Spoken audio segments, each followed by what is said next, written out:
Welcome to Positive Talk Radio. Hi, my name is Kevin McDonald, and I'm declaring my independence. Independence from what? Why, negative thoughts and energy, of course. Chief among them, hate, division, and fear. You see, I know that we're all one, and together we can solve any problem, save our planet and each other. Please, join me as we come together as one and choose a better way to be. So now, let's begin with my independence report.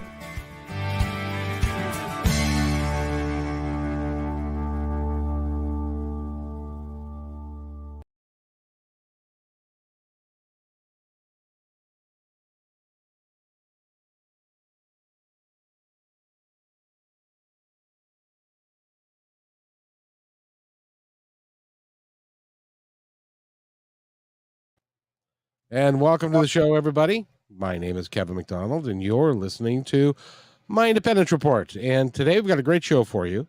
I'm hoping that you'll stay for the entire time because the gentleman over here, we've got a lot to talk about. He's written a book, and the name of the book is How to Beat Stalin, Hitler, and the Southern State Parkway. Now, on the face of it, you might not think that they're connected in any way, shape, or form, but actually they are. And with that, we're going to welcome Steve Borys to the show. Steve, how are you? Doing great. Thanks for having me on the show. Oh, you're more than welcome. First of all, I got to tell everybody that you're a man after my own heart, and if you ever have the opportunity to work with the youth of this country and coach football, you are a wonderful human being in my book, and that's Steve's been doing that for well over 20 years as both a head coach and a position coach, and has helped a lot of kids grow up to be fine young men, because you can't play a game like football if you don't understand that there's no I in team, that you all have to work together and you all have to be a cohesive unit. So we'll start there, but we're going to go back all the way back to before you were born. How did you come up with the name How to Beat Stalin, Hitler, and the Southern State Parkway? What's that story all about? Sure. It's about obstacles and challenges that you're going to have to overcome in your life. And, some of them can be epic and historic, like a Stalin or a Hitler, and some can be not as well known, like maybe, in my case, losing my father in a car crash on the Southern State Parkway. But no matter what the challenge is, it can bring about your own destruction. And the book is about letting folks know you always have a choice. You always have options in how you respond to these challenges. And that is the key to becoming successful and to thriving in life. And the book is a thank you to a lot of folks who helped me in my darkest times, and who got me through some very horrible things in my life. And that's what it's all about. It's paying things forward, and trying to take care of the next generation of people who come after you. Let's start with the beginning, which is your grandmother. Your Yes. grandmother lived in a time and a place, excuse me, a time and a place that was, I think, in looking back after we talked before and looking at your book, I think the time and place that she lived may have been the most horrific period, and certainly in modern history, in what she had to deal with, and all the things that were involved with Russia and Germany and Stalin and Hitler and that time frame. Tell us about the story. Well, first of all, you did not really know your grandmother because something happened when you were 5. What was that? Right. When I was 5 years old, we were living out on Long Island. It was me, my mother, my father, and my sister, Janine. And, we had moved out from the Bronx. It was a classic story of, people moving to the suburbs to live the American dream with the quarter-acre, house and the whole thing.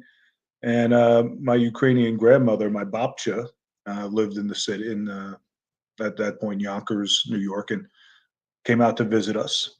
And as a 5-year-old, I only knew her as the nice, wonderful lady who made apple strudel. And I was a chubby kid, so she was my hero in that way.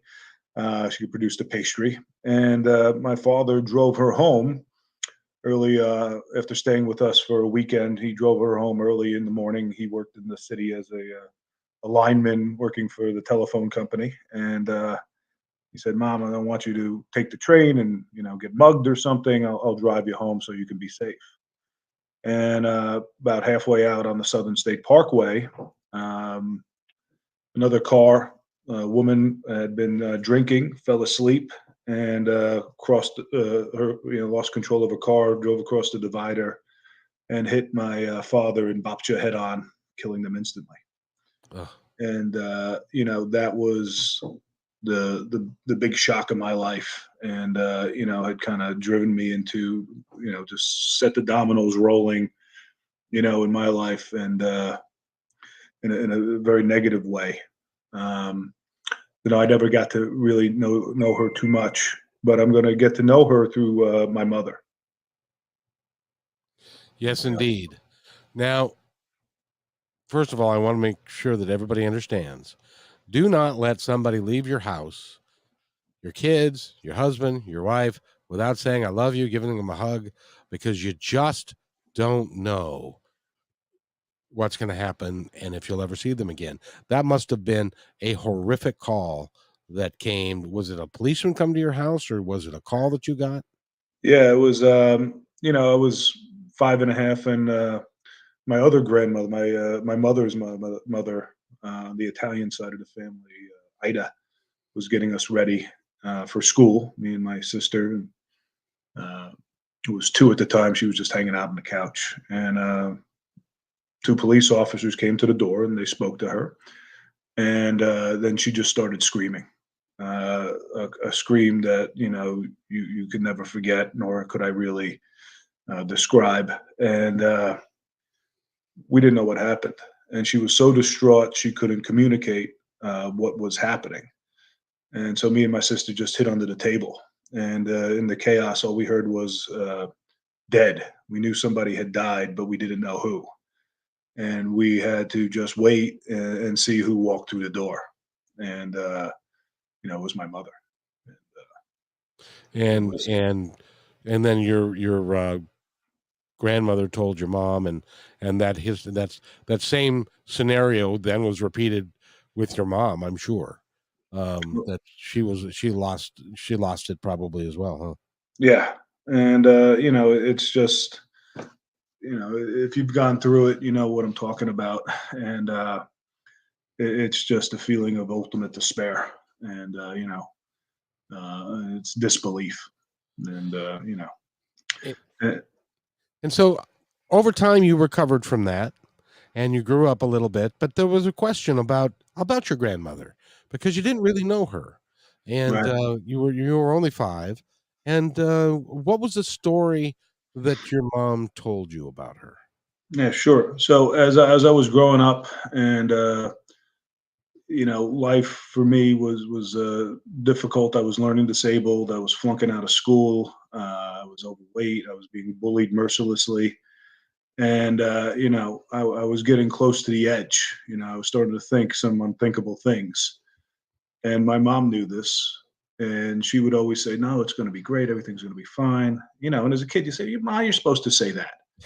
You know, of course, I'm That's the most beautiful person you've ever seen, Ma. And you don't believe it. And finally, she went to the stories about my babcha. She said, "Hey, listen, dummy, you're not the only person who's ever had it rough, and you're not the only person in this family who's ever had to overcome adversity."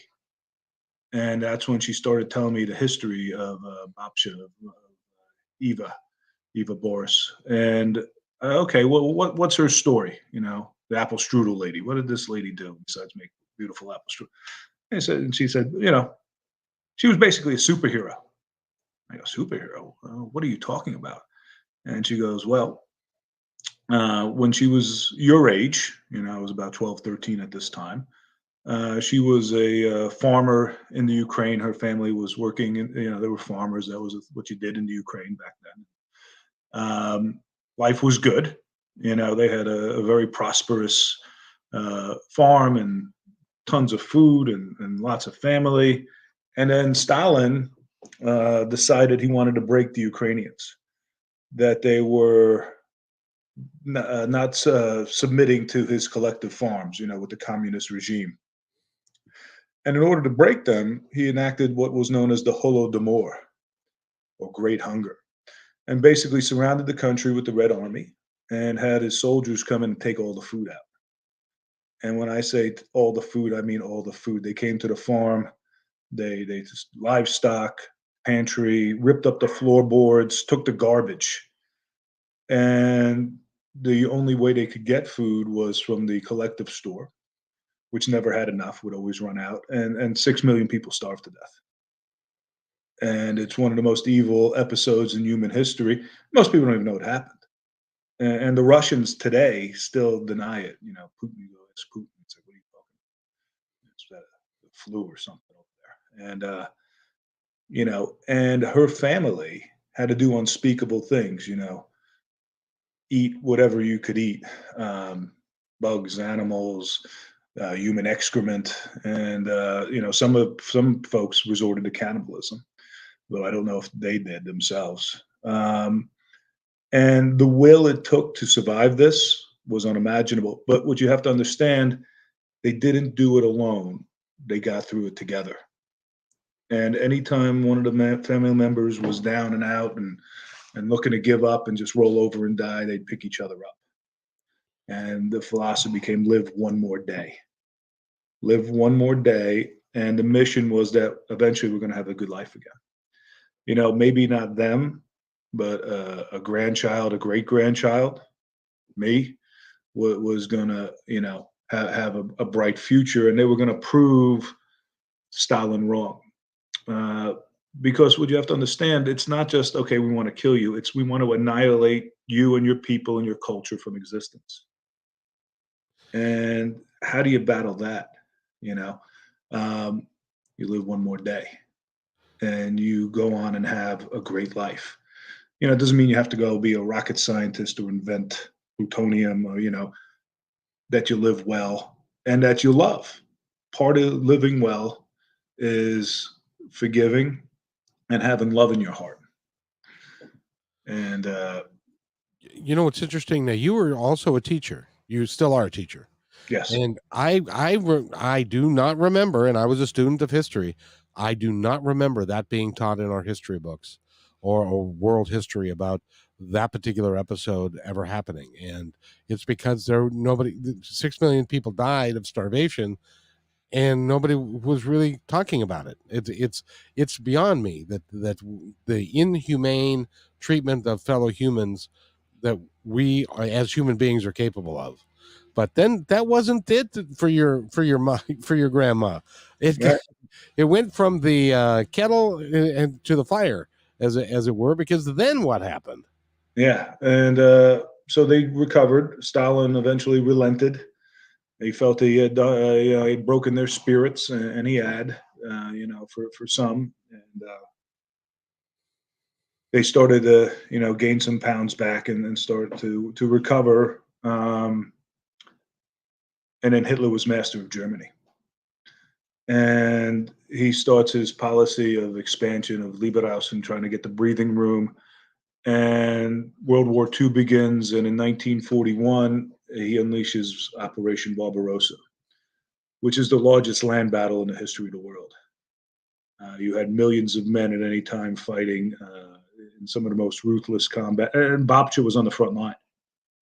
She was immediately captured along with her family, separated, never saw another living relative again, and brought into a slave labor camp. And that's one thing that I always had trouble wrapping my mind around, was that my Babcha was a slave. You know, you learn about slavery and all that with U.S. history, but that you have a relative who was in that situation is, just really takes you aback. And When she got to the camp, she was on her own. She survived the Holodomor with her family, but now she was facing Hitler by herself. But that changed real quick because as soon as she walked in, the babushkas, the older women in the camp, saw her. She was a beautiful young teenage girl, and they saw that she was alone. They immediately rushed to her, and they took her under their wing. And at first, she didn't know what to make because they said, okay, don't stand tall. She was very tall. She was about 5'10", beautiful. They said, hunch down. And they put a babushka on her to make her look like an older woman. And then they smeared animal feces on her to make her smell bad, to ward off the guards. Because you can imagine what the prison guards might want to do with a beautiful girl like she was. And at every turn, the other members of the camp were there for her. She met her husband, who would become her husband, a man named Eustace, and they were together. And while they were in the camp, folks who weren't family became family. And they had a common enemy. And even though they were completely powerless, their way of resistance was to plan a future. That one day they would have a life again. They would have a family. And that's how you beat the evil, is by, again, wanting and striving and doing everything you can for that beautiful life. And And eventually, Hitler committed suicide. And they had right before lasted the the Russians dictator got again. there. Oh, yeah. Now, that battle that we're talking about, there were quite literally millions of men on both sides, and hundreds of thousands of people died in that battle, as I recall. And it was an horrific time. And when she went into the prison camp, she never saw her family again, did she? No, that was it. She was on her own from that moment on. Uh, and again, how do I survive this? Well, you build new relationships, you find new people, you adjust, and also, and that's the thing. Nobody ever accomplishes anything great by themselves. You're gonna, all these people I did, you're gonna need help. You're gonna need support. But also, when those opportunities show up, you got to accept it, and you got to embrace it, and you got to, take full advantage. And she did. Um, Once she got out, her and her husband, they had two children. My father and his brother. My father was born into slavery, which is another amazing thing in Warsaw, Germany. Right at the time, that was Poland, and they started to take the small steps towards having a good life. And they were selling homemade wine or some sort of alcohol out of the bathtub, right, to American soldiers to make some extra money as they were piecing their lives together. And then one day there was a knock on the door. A soldier came. My grandpa Eustace, um, you know, went to greet the soldier, and there was an argument, and boom, there was a shot, and he was murdered in the doorway. Oh my God! And now my babcha, widowed, two children, was pregnant with a third, had a miscarriage from the stress and the horror. Didn't know what to do. And at this darkest moment, a priest from the Ukrainian Orthodox Church, they were Ukrainian Orthodox, and he took mercy on them, and by hook or by crook, got them on a boat to America. And they got here, and they were arrived in Philadelphia. They couldn't meet their contact because they didn't know the language yet, and whatever confusion, as you might imagine. And she didn't speak English. She spoke six languages. She was an absolutely brilliant woman, but not English yet. And the first night in America, they slept on a park bench. And she always said it was a good start. And think about that. Widowed, no family, can't speak the language, sleeping on a bench, and that was a good start. And that always resonates with me, and that's why I had to tell this story. That's why I had to write the book, is because we're always going to have problems, right? And there's always going to be something else, and we're always going to be feeling sorry for ourselves, and that's okay. But I want you to remember Eva and what this woman did, and what she had overcome to ultimately beat Stalin and Hitler, right? Because it wasn't just about surviving. You now have to have a nice life, right?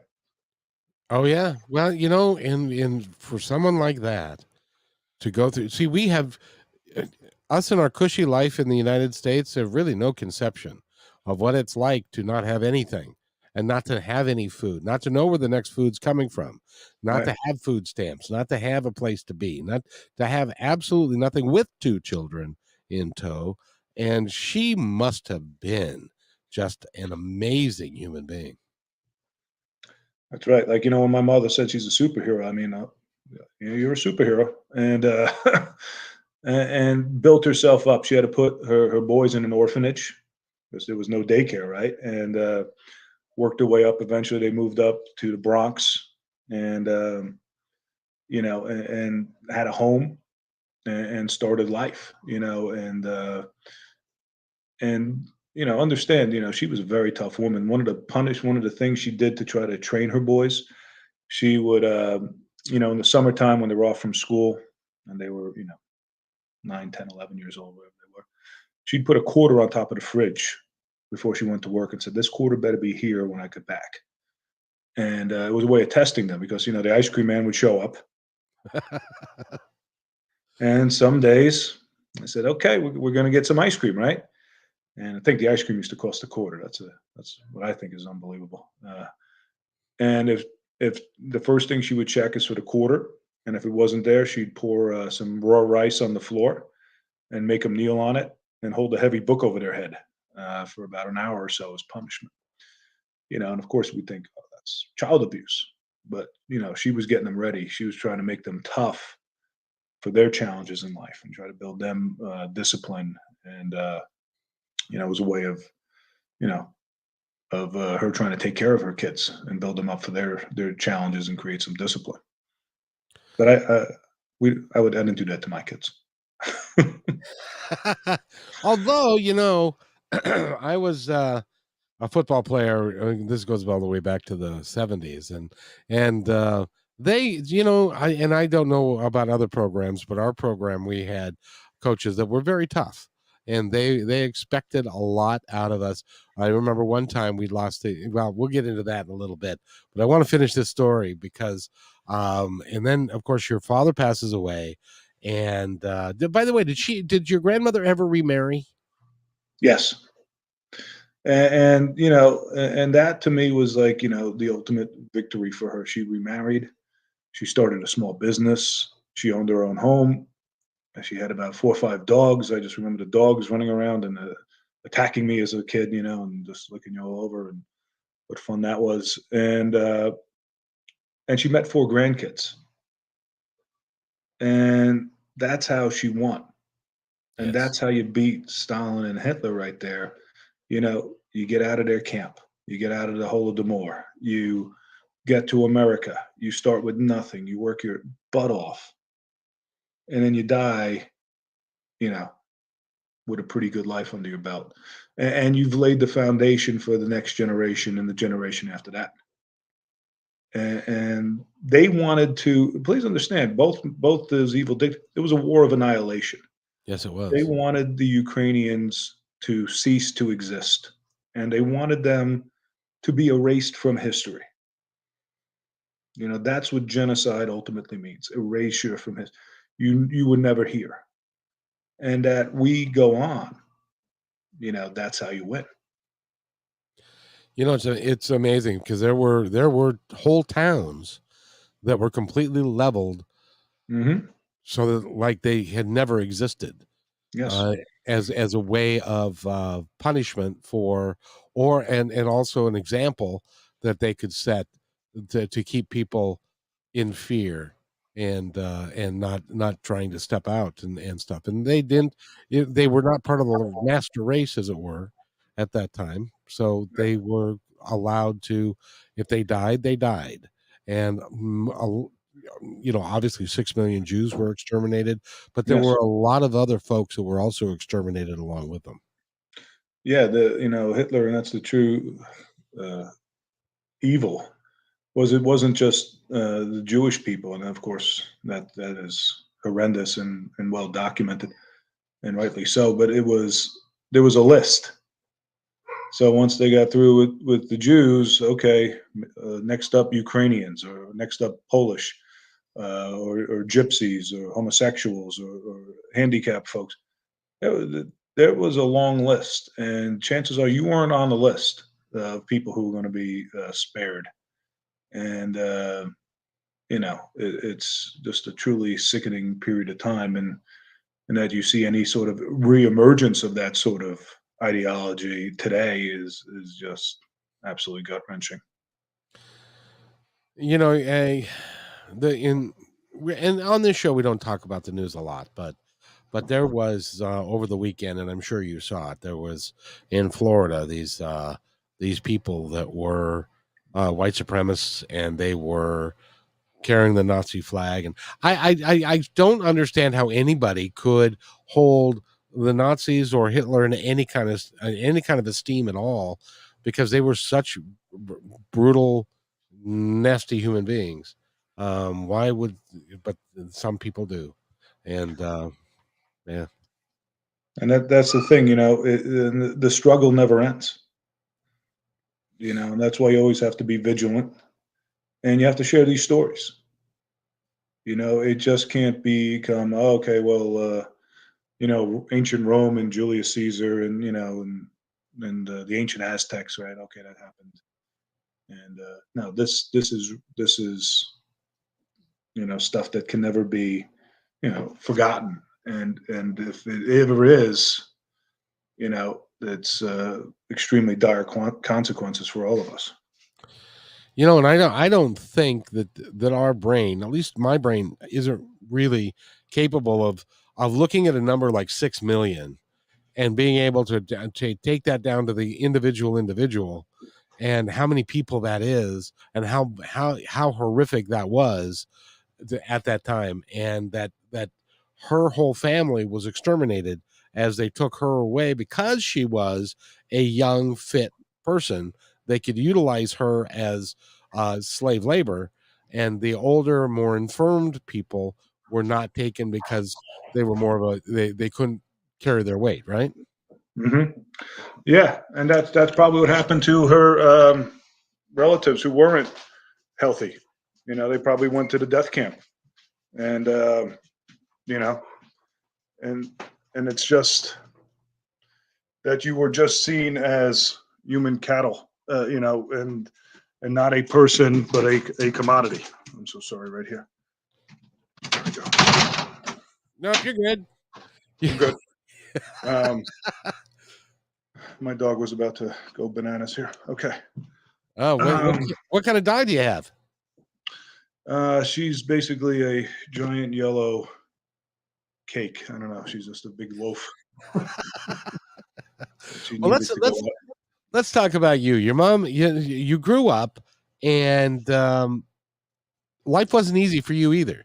And there was a time when you felt like you might want to take your own life, and as you know, a lot of teenagers do when they don't fit in or they get bullied a lot, and they don't look like everybody else, and it makes it very tough. Where was it, and how was it that you made that transition?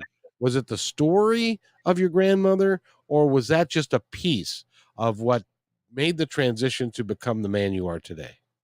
It was a huge part. It kind of, you hear that, and it kind of set me on fire. And I realized I also had an obligation to that story. You know that if I rolled over and didn't do anything and just kind of gave up, the evil that my babcha beat would win. That I was going to be the fulfillment of that legacy, right? And my mom told me, you don't have to go and become president or this, or it's not like you have to, but it's to have a good life, is to love people, is to take care of your family, and that's the victory. And I said, okay, well, that's great. Well, how do I do that? I can't do anything. I couldn't spell. I couldn't spell cat if you bought me a vowel. I had to take off my shoes to count to 20. I go, what am I doing here? I go to make friends. Hey, you're fat. Oh, thank you. I know. I can look in the mirror. Thank you for pointing that out. All these geniuses. And my mom says, okay, well, you're going to play football. You're big. Go play football. And it's about, for me, it was football. It could be anything. You got to find a place to fit in. You got to find a niche. You got to find a group. And that's where schools are so important. And when the school truly is doing its job, it's finding places for kids to excel, to get them in a position to win. And she says, push me to football. And the coaches and the people you meet there, they really, saved my life and showed me how to execute on my Bobcha story. Right. Okay. Well, you got to do this. You got to be great. Okay, great. I'm about to roll over and die. How do I do that? And the first day of football, we got to run a lap. God knows how long it was. To me, it looked like the Boston Marathon. And it was, oh my God, what is this? The only time I ever ran was for the ice cream truck. Now I'm running this uh, epic, and I was walking. I was gagging, dry heaving, and the captain, this kid Jason, who was just phenomenal athlete. He finished lickety split, and then him and some of the other guys they came back and got the chubby kids, and they grabbed and say, "Hey, we're going to get through this together." And I think the first time I think they he practically carried me across the line. But it was an amazing thing because once you joined that team, you were part of a family, and the slogan we had was "Brothers Forever." So I was a young kid, he was older. Now he was my big brother. And I got that just by showing up. And they said, well, you keep showing up, you're part of the family. And it wasn't, oh, what can you do for me? I was the worst kid on the team. I was terrible at football my first few years. Oh, my goodness. Didn't matter. I was part of the family. And as long as you showed up and tried your best, you were going to be a brother. And the next day in school, walking down the hall, usually getting hit with food or, worried about ketchup getting, hi, Steve. No, Steve standing behind me. No, you dummy. Oh, and, don't get me wrong. We weren't going to parties together, and all that sort of thing, but just the acknowledgement that you're alive Hmm. and, you're a good person and you belong. It was life changing, and that just kind of began the whole thing. So I had the inspiration from my mother telling the story, and then my mother, doing her part, and and that's the other part of the book was I wanted to bring her voice back, because the way she would speak to me and motivate me and just you know was just truly very very special. And and I had some great teachers too. I got diagnosed with a learning disability, and my special ed teacher, Mrs. Dudick, you know, would not accept anything but greatness. And you come in there with a million excuses. You say, okay, I don't care. Oh, you're learning disabled. This you lost your father. Boo hoo. Do your homework. Okay. It was that tough love that got you to where you had to be. She wasn't going to say, okay, oh, I feel bad for you. Here's a cookie and just go cry. All right, bad stuff happened. What now? And Yes. my mother would always stress to me, her favorite phrase was, you can have what you want or you can have excuses. Your mother sounds like a great lady herself. And is she still with us? Now, and that's one of the big tragedies of the book is that um, with her love and setting plans, because that's the other thing. You want to do something, you have to have a plan. You got to have a roadmap. My wife's when I drive the car sometimes before GPS. Where the hell you going? Where the hell, we're gonna get lost. And she started laying out a plan, and it was a crazy plan. She said, "Okay, you played football. You're the worst kid on the team. You can't spell cat. If you buy the vowel. you're going to go to a great school, you're going to have a football scholarship, and you're going to have a girlfriend, you're going to have a wife, and you're going to live happily ever after. You must be crazy, you know. What are you talking about? Anybody who heard her say this would, they might call the hospital. They might say, oh, Norma's lost it. Um, but she said, no, we're going to do it. You have excuses, but we're going to get this done. And I'm going to be with you every step of the way. And at every turn, a new teacher would show up, a new coach would show up, a new teammate would show up to teach me something new, to get me to another level. And going into junior year, I was captain. I was all league. I was in the best shape of my life. I was, muscles everywhere, and oh my goodness, I had girls talking to me. Oh my god, everything mom said was coming true. And the girls talking about, oh, I didn't know what to do. It's kind of, oh, and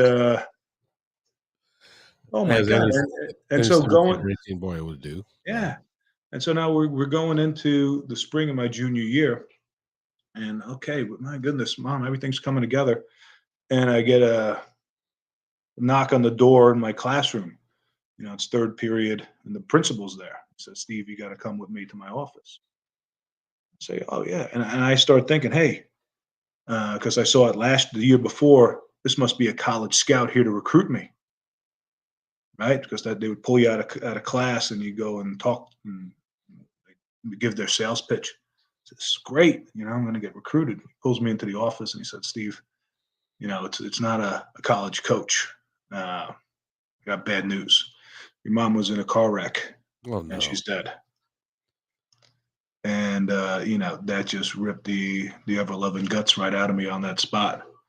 And he hugged me, and I'm always grateful for him to this day, the way he was able to break the news to me and hug me and take care of me. And that I couldn't imagine what it was like for him to have to do that, knowing the situation. And that was the next crossroad for me. And a lot of people were real worried because, okay, what are you going to do now? Because they knew how supportive my mom was and how much she had really, helped me in so many ways. Um, and that now becomes the crossroad. What do you do? Do you finish the plan? Do you fulfill the mission, that my babcha had started, or do you go the other way, and turn into a bottle or turn into drugs or, just drop out and give up. And, I'd always come back to what my mom said: you can have what you want or you can have excuses. Well, guess what? I got some pretty good excuses now. You have circumstances of life that very few people have had to go through, and you're right. A lot of people quit. A lot of people say that I can't do it. I won't do it, and they turn to um, drugs and alcohol, and their lives become a homeless mess. And what was it? Was it your belief that you wanted to follow the plan that your mom put out there, that you were going to make her proud and make it happen? It had a lot to do. It was everything, and also the community, and that's the other part that I try to stress in the book. I didn't do this by myself at all. No. That people literally came out of the woodwork. People I didn't even know at propitious moments. Talk about just in the nick of time to help me in ways great and small. Without them, I definitely would be in a gutter. Well, so now what did you do? Your grandmother was gone, your dad was gone, your mom was gone. You were about 17, 16, 17 years old. Yeah, Was there another relative that you went to? How did yeah. We had two uncles living with us, my mother's brothers. They had moved in for various reasons over the years, and my mother's mother, my grandma Ida, ah, and they took over as the guardians of the Borises. And so we were able to stay in the house. Um, my parents were wise; they had life insurance policy, so we were able to, keep paying bills, and I didn't have to go to work in a coal mine or something like that, and Social Security kicked in. So we weren't wealthy by any stretch, but we were able to keep everything going. And let me tell you, if you're a parent, get life insurance. Oh It yeah. is it is absolutely an imperative to take care of something like this happens. Um, and And again, you don't know when that's going to happen, and it can happen like in a day. You can go to school, and you get called to the principal's office, and your whole life has changed. right, and just the people who stepped up to help. I got my girlfriend Nicole, and I had to take the driving test, and her mother's, oh, you can use my car, right? And she pulls up in the minivan. I take the road test in her minivan, and of course I crash it, and it didn't work out too well for them. But she broke up with me after that. But anyway, it didn't have to. Again, Right. right? It's just people stepping up, coaches, neighbors, even like just um, a tray of chicken cutlets goes a long way, you know. Yes. And I remember my chemistry teacher, Mrs. Buckmaster. I come in and she's got all the work that I need to do. Okay, this is the schedule where I'm going to do it with you. I'm going to, take care of it. And here's $20. Go take your sister to the movie. Okay, and again, didn't have to do it. I remember even before going away to college, the night before, okay, I'm going to go to college the next day. And my friend showed up, threw a party for me, a little party. And they go, here's your presents. I go, oh my God, what'd you guys get me? You know what they got me? They got me soap. They got me toothpaste. They got me towels and sheets. I go, what is all this? They go, we were looking and you don't have any of this. You're going away to college tomorrow. You don't have soap. Oh, I thought I'd get it, the way a parent would, right? Right. You get, prepare your kid. Oh, okay. And so, well, who sent them? Who sent all these people at the propitious moment, to get me through to, something else. And, and again, I didn't do it. I had to work very hard. I had to take advantage of opportunities when they came up, you know, but it's also about, accepting the help when it shows up and being grateful for it. And especially I imagine when your mom passed away that it was in the news, and it was, that a couple of teenage kids were left and mom and dad are both gone, and that tugs at the heartstrings of people, and really good people that are interested in helping you. And I am, and because of that, fast forward a little bit, because of the help that you got, you turned around and you're paying it forward, and you're doing a tremendous job and a tremendous service to your community by being a football coach, by being a teacher, by being a role model, by doing all of the things that your grandmother, there are people on the other side that are looking down at you and saying, that's my boy. We got him right where we wanted him to be. And he's taking care of life, and he's taking care of his family. He's taking care of the community. He's doing some great stuff, and he's written a great book. By the way, we're talking with Steve Borys, and he's written the book "How to Beat Stalin, Hitler, and Southern State Park and the Southern State Parkway."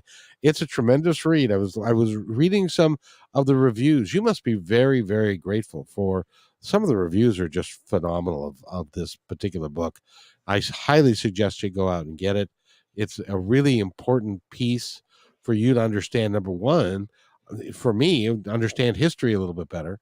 What were we actually capable of doing in the 30s and 40s to each other during World War II, and then the life that you've led and turned around. And I really fully respect you as a football coach, because some of my favorite memories was of my high school football coach, and he was an integral part of my life. And I know that you've done that for literally thousands of kids at this point. Well, I hope I've done right. Now don't get me wrong. I've made many mistakes. And we are human. We all do. And I've screwed things up. Um, Go ask my wife how many times I've screwed things up. Certainly my daughter, I think, has a flow chart. And, that's the other side of it. There is some people who I might have wronged or hurt who might see me as their Stalin or Hitler. Maybe I've denied them an opportunity. I put you on the bench or something like that.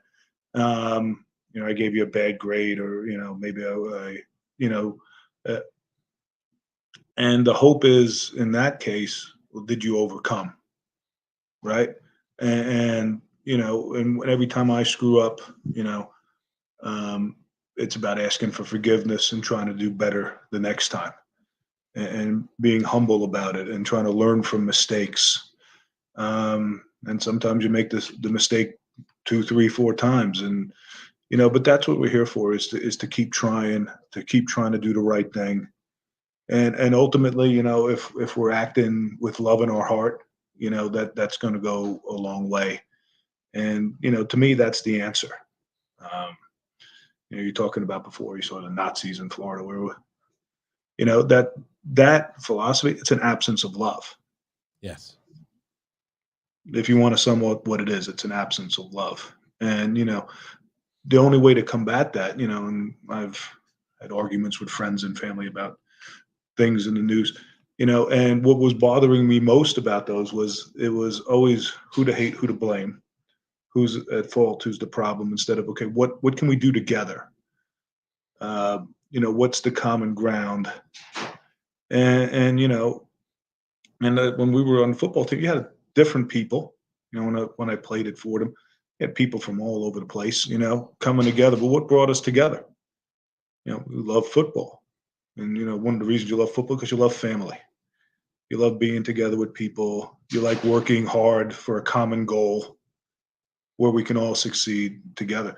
But that should be all society. And the idea is, well, it's not just the football field. Okay, that's where you learn it, or the softball field, or the play. My daughter's a theater or the dance troupe. You know, okay, great, you did that. Now bring it to the community. Bring it to politics. Bring it everywhere, because everybody wants the same thing. You want to feel belonging, and you want to feel loved, and that's something that's been missing. We could get into the whole economics of, which we won't. It's not appropriate now, but like that's why I think so many people are angry and distraught right now, especially going through COVID and not being able to visit friends and family, and the whole thing is we don't have that togetherness. In order for us to move forward, we have to understand that we are more alike and similar than we are different. And doesn't matter what the color, the pigmentation of our skin, it doesn't, and none of that stuff matters.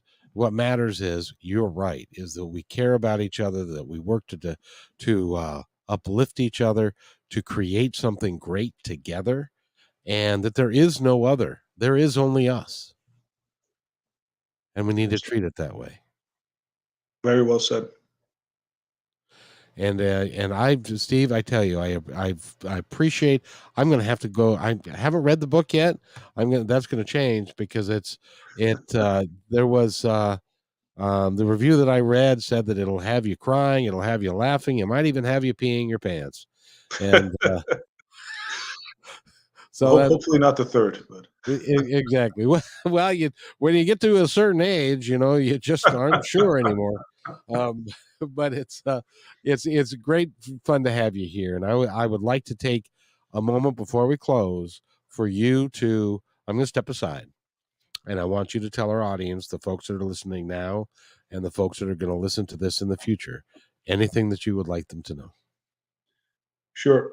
I wrote this book during the COVID outbreak and all the trials and tribulations we were going through, because I saw a lot of folks losing hope, and I saw a lot of depression, and I saw a lot of chaos. And in times of when I was down and out, the one voice that I always wanted to hear, that I know that could heal me, was my mother's. And I can't tell you how many times I would sit with her as she smoked her Parliament cigarette, as I ate a piece of crumb cake at our kitchen table, and she just talked and listened. There you go. All Look right, familiar? Look familiar? we're serendipity right there. That's the universe at work. And and I thought her voice needed to be heard again. And a lot of the book is conversations with my mother, and I think we could all do. It would all do us some good to have a chat with Norma, my mother, and have a piece of crumb cake and maybe a cigarette if you were so inclined. And I will tell you that your mother is alive and well, and she's looking out after you, and she is proud as hell of the man that you've become. And you should be proud of yourself as well, sir. Thank you. I appreciate that. It's truly a remarkable story. It's a remarkable family. How's your sister doing, by the way? You truly did not read the book. Well, I'll tell you what. We'll leave that as a cliffhanger. Yes. That you need to get the book to find out what happened to Sith. And Absolutely. I appreciate the man that you are, and thank you for coming here.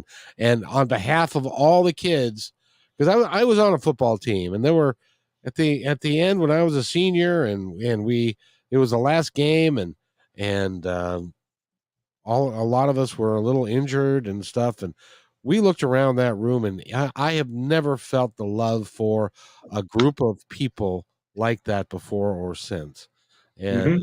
it's part of my life that was really it shaped my life and the man I've become over time, that we can be a team and we can all work together. We don't have to fight. We don't Yeah. have to hate. We don't have to fear. We can care for each other, love each other, and get the job done for everybody. Because if everybody doesn't make it, none of us do. Uh, exactly. That's perfect. That's perfect. And imagine if we could feel that love all the time, even as old men as we are now, and with our neighbors, and and the folks in the town next to us, and all religions and political stripe and whatever fictional division you want to throw out there. Whatever you want to create something good, because you get that choice, and do something nice for yourself. Create something good.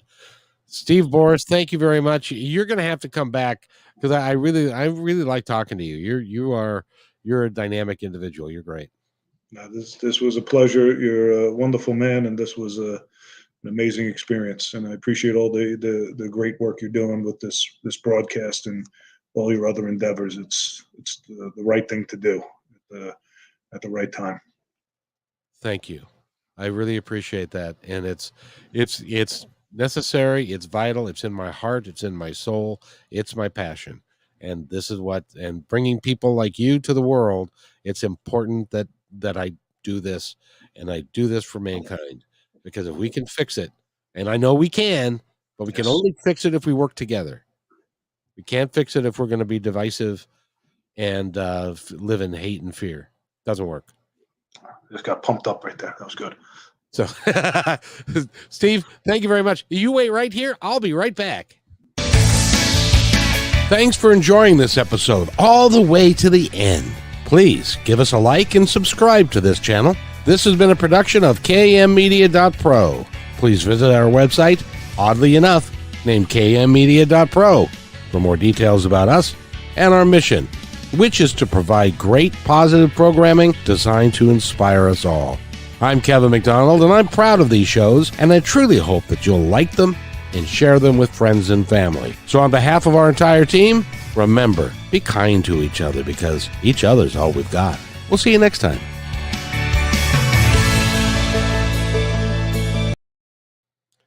Steve, thank you. That was awesome. Thank you. That was a blast. That was really good. We got some good information out, and I hope some people will buy the book. Yeah, that would be great. Well, it really is a cool adventure that you're on, and stuff. So that's and all of your let's see, in